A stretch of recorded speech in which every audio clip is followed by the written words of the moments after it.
Well, with all that, Rob, let's get into our spaceships and go and talk about alien worlds. Yes.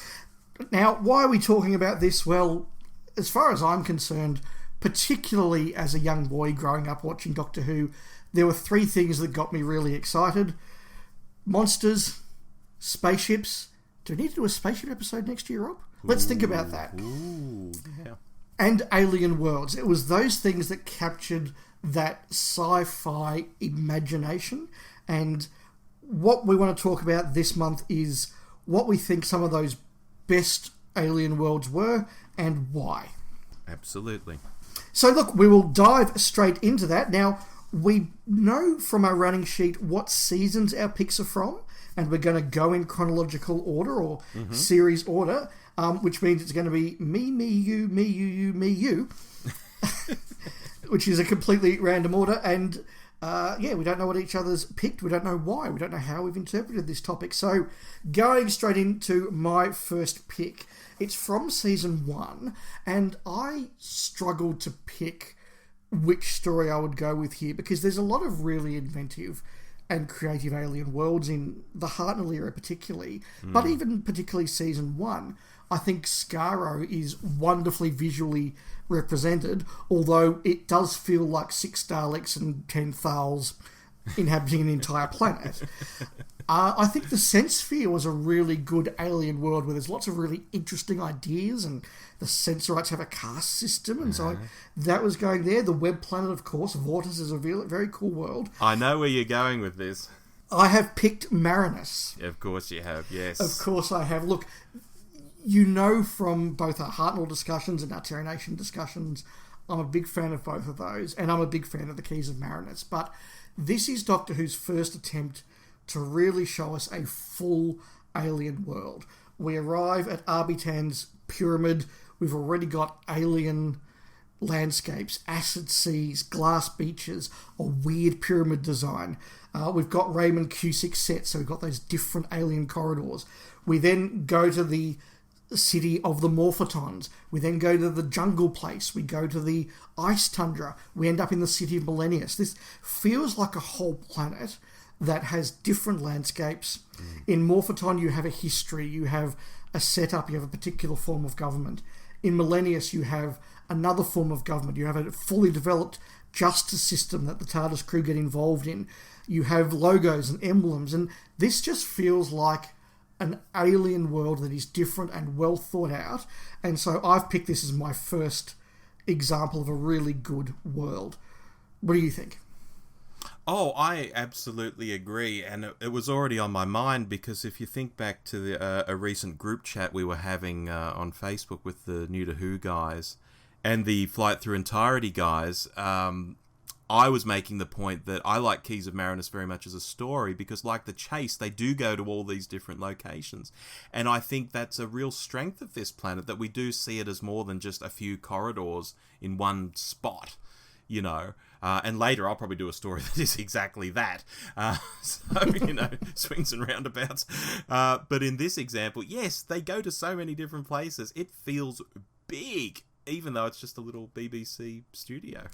It does. It feels big and it feels different. And something as simple as Susan about to bathe in what turns out to be an acid rock pool. Yeah. That just says to you, wow, we're not on Earth anymore. And that's something that's, I think, really, really exciting. But look, as I said, there's a lot of Hartnell stories that I could have picked out here with really good worlds. Less so Troughton stories. In fact, neither of us picked a Troughton or a Pertwee. I came very close to putting Dolcus in there. Okay. Because although The Dominators is not a great story, there is a world there that they fly around, they go to different places, and they have a government. So almost got Dolcus in there. But my next pick is from season 14. Yes. The planet doesn't have a name. Ooh, one of mine doesn't have a name, Dave. Oh, okay. Well, it's the planet that has Caldor City on it, which is, of course, from the Robots of Death. Yes.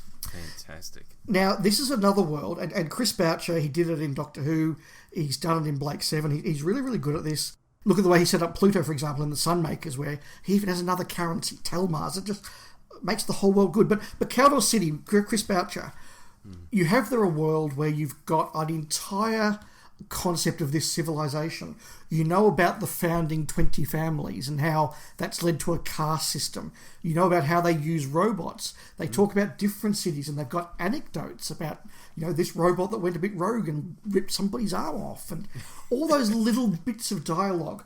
And then the fact that they go along and they do this sand miner thing, so it's a big expanse of the planet that they go along there, and you've got, again, different terminology. The way that as a society they use robots so much for their labour that they just into the accumulation of wealth and luxury, so the costuming reflects that and the set design reflects that, and it feels like you're on an alien planet with history and real people, and that I think is just so effective when you consider that this is all just on board one sand miner and, again, a very small set. Yeah. Look, it feels very much like ancient Rome. They're in lovely clothes, laying about, eating nice food, and they've got slaves. It's very Roman to me, Dave. Yeah, and something as simple as setting up the caste system being reflected in the robots with the Dums, the Vox, and the Super Vox, again, is just a layer of texture that lends you to believe that we are on a different world with different values and different civilizations. Something as simple as having corpse markers, that the robots go back to a factory and there's a little sticker you put on them to show they've been deactivated. You don't need that level of detail, but suddenly these are real people with real jobs and a real world that they interact with outside of the walls of the sand miner. It's a level of detail we seldom get in New Who. And I know we're talking only about 45-minute episodes on the whole, so it is harder. But I don't think it's impossible, and we still don't do it as much. It's interesting, that. It is, although we have got some New Who picks coming up. But, that was an example. We're sticking with the Tom Baker era. Rob, you've got the next one. Yes, we're into the Key to Time season where there's a lot of interesting planets, frankly. Yeah, when I saw season 16, I was going, I wonder which one it is. And I go, it's probably that one. Oh, no, it could be... Oh, it could be that. So which one is it, Rob? Dave, I've picked Tara. Very good call. Tell us why. I like Tara for a few reasons. First up, it's debatable that this is an Earth colony, but there are some real similarities. So I tend to be with the fans who say that it is an Earth colony. And if it is one, it's one where the colonists have very deliberately, it would seem, chosen to have a medieval sort of feel going on. And I think it's that ability to have a choice that's really interesting. Because most Earth colonies, you think in Doctor Who or any TV show, really, the colonists arrive and they try and do what they can with the technology they have. This is much wilder. This is almost, when you think about it, if they are Earth people, Earth colonists, it's almost like they set up a theme park. Yeah. I don't know how realistic that sort of ability to choose is, but it makes a hell of a background. Are there other colonies out there who set themselves up like ancient Rome or the Wild West or whatever? It's crazy and it's unrealistic, but it's a fun sort of thing to daydream about, and I really like daydreaming. That's my first point. The second is, I think the real strength of any alien world is how good it can look on TV. You think of something like Kinder, which is one of my favourite Davo stories, and it's absolutely let down, but only by how the world looks. And of course, the story in Kinder allows me to overlook it, but, how much better would Kinder look if it had some real locations? It would look incredible. So, the fact that this planet just happens to look like the English countryside and just happens to have castles in it, and oh look, we have those locations for real and we can film at them, it makes it so pleasurable to look at this and believe in this world, because what we're seeing is absolutely what it's meant to be. With some lovely glass shots to make it look just a little bit different. Yes, that too. And finally, the weapons. Because this story was airing, I believe, about 12 months after Star Wars came out in the UK. And so there's a chance that the vibe from Star Wars is writ large here. I also like the way that, they have crossbows that shoot lasers. That's quite cool in general. But they're for the peasants. And it's these electro swords that are for the more civilized nobility. And I think there's a real Star Wars flavour there, because lightsabers were for a more civilized age and all that sort of stuff. I just think it's there, Dave. Yeah, absolutely. And Reinhardt and Streller and Gracht all feel like they're from bigger countries, and so there's a whole world out there. I agree, it looks absolutely lovely. But even some of the little details, and I think this is what's important. Something like the priest who comes along, they don't call him the bishop or the high priest or anything. They call him the Archimandrite. Yeah. And it's a silly thing, but suddenly it feels like this is an alien world because they don't have archbishops, they have archimandrites. And that's, again, that level of detail that makes you buy into the alienness. But yet it's still a very familiar looking place. And again, I buy into this being an Earth colony. That's my headcanon for this. Yeah, I could accept it either way. I think that they both work, and the fact we don't need an explanation, just shows it's not important, but it's fun to speculate. But Rob, if you'd picked Ribos or Zanuck or even Delta Magna, I would have understood that. It's a really good season for Alien World, season 16. I was surprised you didn't pull one from season 16, honestly. I was very, very tempted to, but for my next pick, I did pick from season 18, and I had no choice. This one had to be included in there, and that is Traken. Yes. Now, that's not a million miles away from Tara in some ways. It's not. It's only a couple of centuries away in terms of cultural influence. Instead of having sort of 15th century knights going around swashbuckling, we have sort of 18th century characters walking around talking Shakespeare. If only the world was a fist and the stars are in my hand, and it's really quite good. But the first thing about Traken is that it looks wonderful. Yeah. It is sumptuous. It is gorgeous. It looks like a lovely alien world. It looks like the sort of world that if the Doctor materialised in the TARDIS and said, where would you like to visit? You'd go, you know what? Let's start with Traken. That looks like a pretty wonderful place to visit. And it's achieving this with sets too. It really is. And you get a courtyard and a grove and a council chambers and all the rest of it. But through the dialogue, you also get an entire idea of a bigger world out there. This is a Traken Union. There are other worlds. The Keeper floats between them. Presumably there are consuls on the other planets. You talk about the Source. It's got a history. It's got a system of government.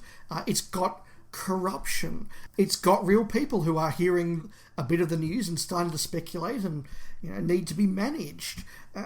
It looks good, and it feels, again, like a fully formed alien world.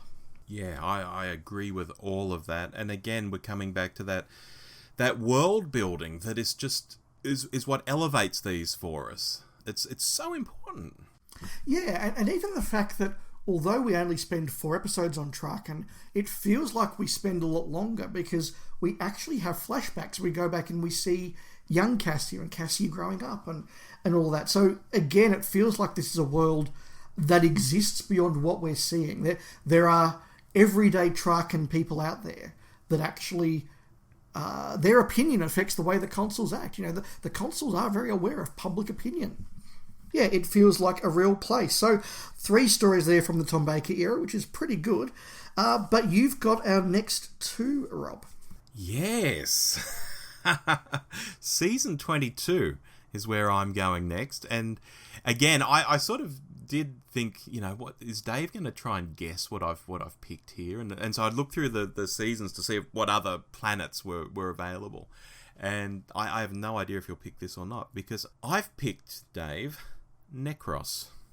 That's not where I thought you were going to go. It's not where I thought you were going to go. So I'll tell you what I thought afterwards. But let's start with talking about why you've picked Necros. Okay, again, I have 3 points. But first, I guess when we think of Necros, we think of Tranquil Repose itself. And the two, I guess with fans, sort of become almost interchangeable. Necros is Tranquil Repose is Necros. But that's only like one location on a much bigger planet. But I guess with the place being called Necros, it makes it feel like one big tomb, so it sort of reinforces what Tranquil Repose is all about. It's cool, I like it. But my points, there is world building going on here as well. You wear blue for mourning. Women's legs must be covered. All of this is nice touches. And some trivia here, the mourning colour was actually meant to be white, but I believe because they got all the snowy conditions, which was the last time Doctor Who ever shot on film, on location, by the way, blue would stand out more against the snow. So suddenly the mourning colour for Necros became blue. Right, okay. And another thing I like, the concept of the story being set in what is meant to be the universe's best, and we must, I guess, presume the largest funeral home, gives a real chill up the spine. it's interesting because it looks like such a nice place. It's not some dark, storm-ravaged looking place. In many ways, it's not a million miles removed from Earth in terms of, what the temperature is like and all of that sort of stuff and the climate. And yet the way it's being used is really quite chilling. And I like that kind of thing where the story doesn't go to cliches to world build all the time. And of course we know there's a food processing plant there, and how people didn't at least joke that the food was coming from a planet of the dead is beyond me. But let's park that. My third point. I think out of all my picks today, this is the one I think is most affected by my enjoyment of the story. So the location kind of gets dragged along for the ride a little as well. And I'm happy to admit that too, When I think of this story, I think of Colin being super doctorish, striding along in that blue cape. I think of the location work. I think of the big carving falling on his head. I like it all, and it just gives me this nice feeling when I think of Necros, which sounds very weird to be saying out loud. No, I totally see where you're coming from there. There is a sense of interacting with a bigger world. There is a sense that it takes time to get from one place to another. The people feel real. Again, there's corruption. There's attitudes like that. But can I perhaps just pull back for a moment, Rob? Yeah. When you said that you were doing one from season 22, I genuinely had this as third on my list because I also had Carful, which has a history and has a system of government. There's references to the hospitals and the power and all the rest of that. And I also thought about Varos, which again, there's a history of this colony, how it devolved a system of government. And I think that one thing that Philip Martin has said, and I won't talk about him too much, but he said that Eric Saywood said that it was an Eric Saywood policy that if you had an alien world, you had to have a full alien world with a history and with a system of government. So although Eric Saywood cops a lot of flack in fandom, and sometimes justifiably, let's give him credit, because as we go through the real Eric Saywood era here, season 22, you look back at Androzani Major and Minor and San in season 21, Eric Saywood, he knew how to do an alien world. Oh, absolutely. And, there are fans out there who won't give him a break on anything, and I find that ridiculous. I think we should applaud him on this, because I do remember that quote myself. And as we've been talking about in each and every one of these, world building is very important. Build the world and, it'll make a lot more sense, feel more real. And that is very much a Saywood thing. Yes. Yeah, absolutely. But no, Necros, very, very interesting choice. And your next pick is another Colin Baker, I believe. It is another Colin Baker from season 23. And, Dave. Yes. It's Ravolox. Interesting. I know the listeners... Yeah, look, I know the listeners are probably thinking I'm just being weird at this moment, but just hear me out. I've got 3 points again. Point number 1 is, it's Earth! Albeit an obliterated Earth, but like, I guess the Sontaran experiment. It's really cool when you're a kid, and I was a kid when this came out, to think of a civilization that's all been wiped out and how a world might get reset and everything just wiped off the face of the Earth. I used to love that sort of thing. There were video games I'd play and the artwork would be, all shattered cities and stuff like this. There's a reason why apocalypse and dystopian dramas are very in fashion no matter what decade you're in. Exactly right. And I was all over this as a kid. I still like it as an adult. Yeah. The way there are underground things that have survived, they get into Marble Arch and all of that. You wonder what else has survived, what else is out there. You almost want to go out there and explore it yourself. It gets your mind going. I love this sort of stuff. So that leads me on point number 2, which is the backstory I think is neat. Earth being shifted, 2 light years or something by the Time Lords. Killing basically everyone on the planet, almost, and renaming it Ravolox. This is a big concept in terms of, what is supposed to have happened to the Earth, and what sort of tribes might form out of who's left. And, of course, it's one of only several futures we've seen for the Earth in the far future, so it's a bit crueled by other stories that do their own thing when it comes to, what's the future of the Earth. But this particular future of the Earth I thought was fascinating. The way the Time Lords could be so corrupt and basically genocidal against humans. And finally, this point, of course, really gets to have its cake and eat it too. It's an alien world, but it's also Earth. And I thought that was kind of a fun thing. And of course, again, the beauty of setting anything on Earth is you don't have to do anything wacky and make dozens of purple, plastic plants or colour the sky or whatever. They can just show a forest that is blatantly on Earth. Of course, it's on Earth. It's a great cheat. And I immediately believe in the world because it's real. It seems silly to even point that out, but, there it is. No, it's a really good pick. It obviously looks very, very good. It's filmed in a really lovely way. But again, you're right. The level of detail you go through, the theology of the tribe of the free, the language that they use, the fact that women have multiple husbands because that's the way the society has to survive, the way that water is rationed down in the underground world, for example. Yeah, it's really good. And I know Mysterious Planet is sometimes the least liked story out of Trial of a Time Lord for many people, but the ideas in it I think are very, very good. Yeah, and look, it once again is Robert Holmes, who's very, very good at, with a few flourishes, creating an alien world, a different currency, a different cuisine, all those little things that he puts in. But again, you could just have easily have picked Thoros Beta, which again looks lovely, has an entire system of government and a history, and what's really coming out is that this Saywood Colin Baker era, really good for alien worlds. It's very good, actually. Indeed, I was thinking about it, and even though we never visit Mogar in the Terror of the Vervoids, we probably know more about Mogar's history and its economics than we do about half a dozen planets we actually do visit in the series. I think you might be right. So that takes us through to the new series, and we've each got a pick from the new series. Yeah. This is going to be interesting. Yeah, I have no idea what you've picked. I don't know if you've got a suspicion about mine. But I went with something from Series 4, and I have picked the planet Midnight.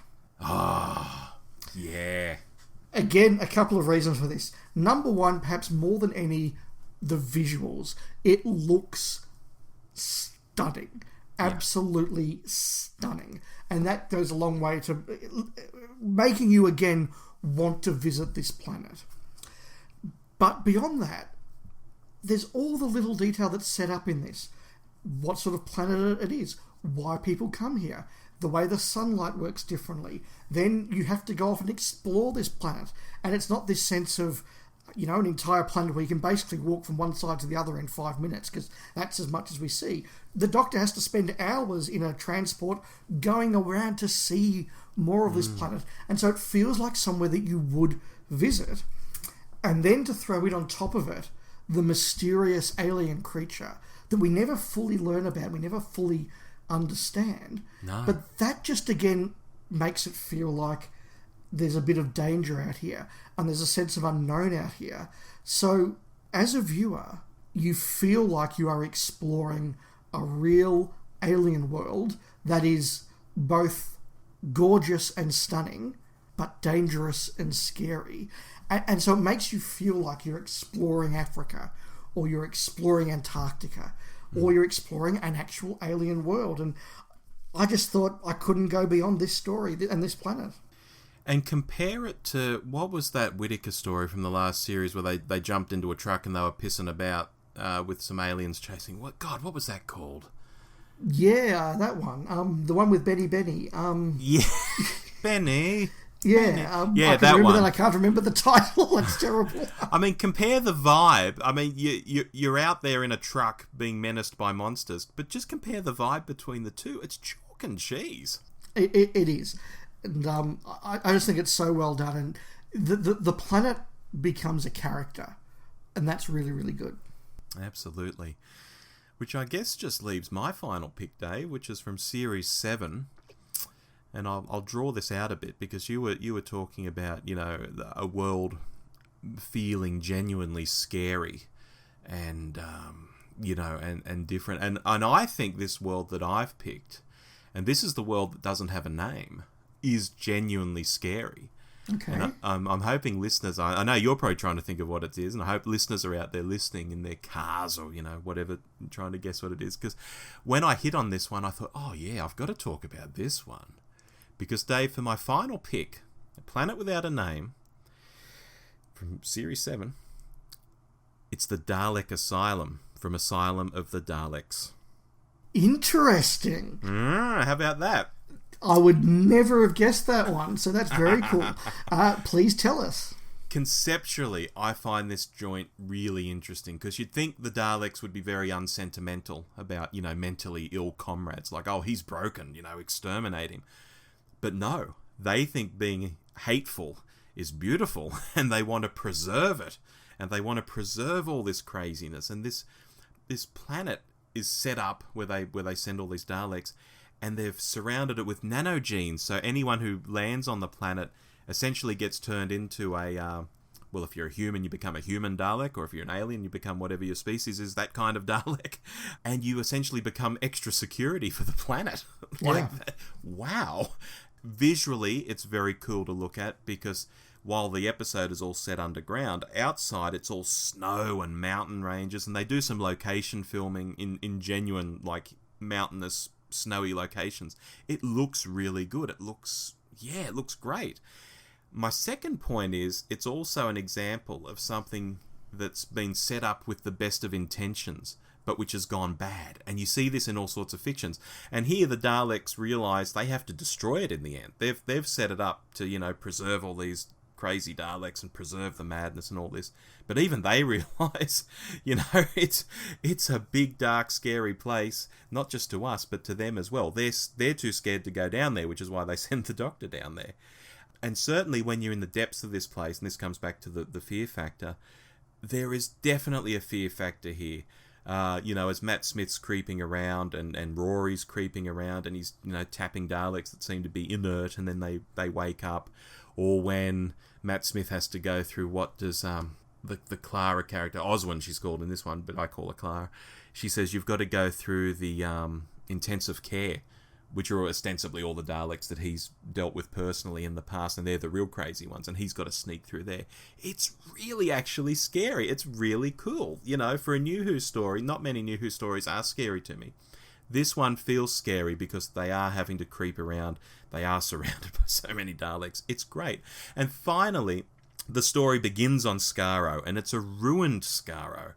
It's not the Skaro Sylvester McCoy blew up, which was presumably a functional Skaro, so I'm not exactly sure how it exists to be ruined before McCoy blew it up, but again, this is one of these times where we'll just park that idea. And just have as my third point a big shout out that the ruins of Skaro are at the very start of this story, and it's a bit of a cheat for me to be mentioning it, but it is in the story, and it does look really cool. And that's my take on Asylum of the Daleks. No, that's very interesting. Look, I don't have anything to add to that, but it is a very different pick. And again, just shows that level of diversity and imagination, that when writers and production teams really decide to go somewhere different and put lots of effort into creating a world, it just pays off. It pays off so well. Yeah. Now, Rob, they're our picks. Yes. But before we recorded, just an hour ago, I put out a tweet just asking if anybody had a favourite alien world, and we've had 2 replies. Is that right? It is, so I'll just... Is one of them mine? No, that's 2 replies apart from yours. Oh, so we had 3 replies in an hour. That's very good. We did. The guys at 42 to Doomsday, hi Mark and Rob, they said Zeros. They have a museum, a space museum. Very good. And look, I know they're probably teasing a little bit, but again, both the Zerons and the alien race, what are they, Moroks, I think they are, something like that. They again are both quite actually well-established alien races. And one that we did mention, Tim Archer says it's got to be Carfil or whatever planet the Bandrels are from. Very good, Tim. So thanks to those for replying. And if listeners, you have other nominations you'd like to tweet us about or write to us about, we'd love to hear it. But Rob, as I was going through the list of Doctor Who stories to pick my 4, I actually pulled out 2 that I think prove the points we're making by being terrible in the opposite direction. Oh, tell me more. So the 2 planets that I've picked are the planet of the Gonds from the Crotons and Lacertia from Time and the Rani. Yep. The problem with both of them is that there is no sense that this is a real planet. No. In the case of the Gonds, it's 6 people, a learning hall, And that's about it. They all live in one little village. There's no sense that there's anything else out there. At least in State of Decay, where there's one village on the planet, it's because that's where a colony ship crashed. Yeah. The Gonds apparently just all evolved in one spot. And Lakersh's the same thing. You have this indolent lizard-like Raelian race that apparently evolved in a planet of quarries. Other than a centre of leisure, they have nothing. There's no sense of a government or an economy. Baos is their leader just because the script says he is. There's 7 Lakershans. It never feels like there's a planet out there of Lakershans in the way that something as simple as the Sense Sphere feels like. In the way that something like Pluto feels like, even though we only see a little bit of Pluto. We know there are 6 Megropolises and they all have their own sun and they all have a gatherer and they all pay taxes. Yeah, there's none of that. So I think that there are some very bad planets out there, and neither of those two visually looks very good either. No. And Time and the Rani? Notable. It's the first story without Eric Sayward. Good point. Good point. And it's indeed true that Andrew Cartmel basically doesn't go to alien worlds very, very much. And when he does, they're not really worlds, they're concepts. Paradise Towers is a concept. Dragonfire, it's both a freezer center and a spaceship. It's not a planet.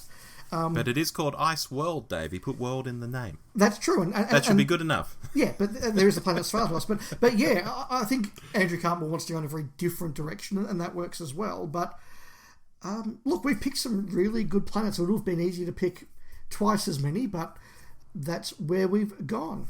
And I'm glad we didn't pick some of the obvious ones. Like, I mean, I mentioned Skaro, but I didn't pick it. And we didn't go to Mondas, and we didn't go to, some other places. Gallifrey, yeah.